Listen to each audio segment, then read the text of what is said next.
see you. What do you make of China sending the special envoy to North Korea? I think the president's getting through. Look, the president stood toe-to-toe in South Korea regarding with the North Koreans. He's made it very clear that he is demanding action.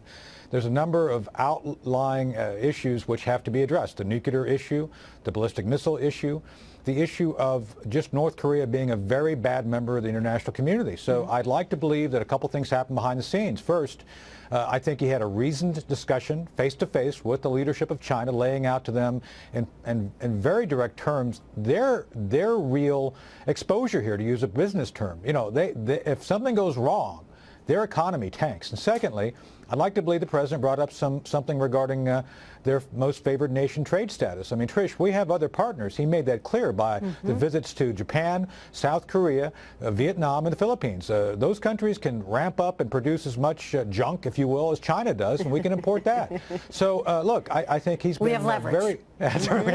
we have leverage, which President Obama either failed to understand or failed to act upon, but this president has decided to act on. Indeed. Let me ask you about this threat that, you know, Kim Jong Un has leveled now at the president. The president tweeted that he was short and fat, which is, you know, a lot of people have actually said that, unfortunately, about him, that he is short and fat. That's one of the president's favorite digs, if you would, at the North Korean leader. So he then responds by basically, you know, calling for the assassination of the United States president as a result of this. Right.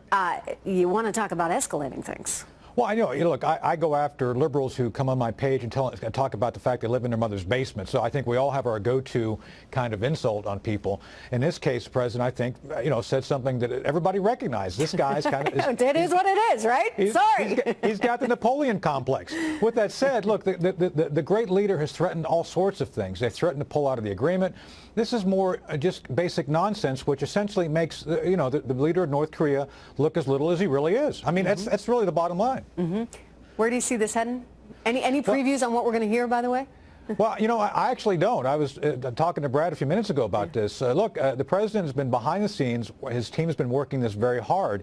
And I think what we're going to see here is some movement regarding China becoming more, I think, responsible, to use a word, regarding their role in this. I mean, Trish, you and I both know that the North Koreans would not be where they're at if not the Chinese leaving the back door open for them. I agree. No, I've said it all along. We have a lot of power when it comes to China. We need to use it. And it looks like the president is. We'll find out more soon. Thank you so much, Lieutenant Colonel Tony Shaffer.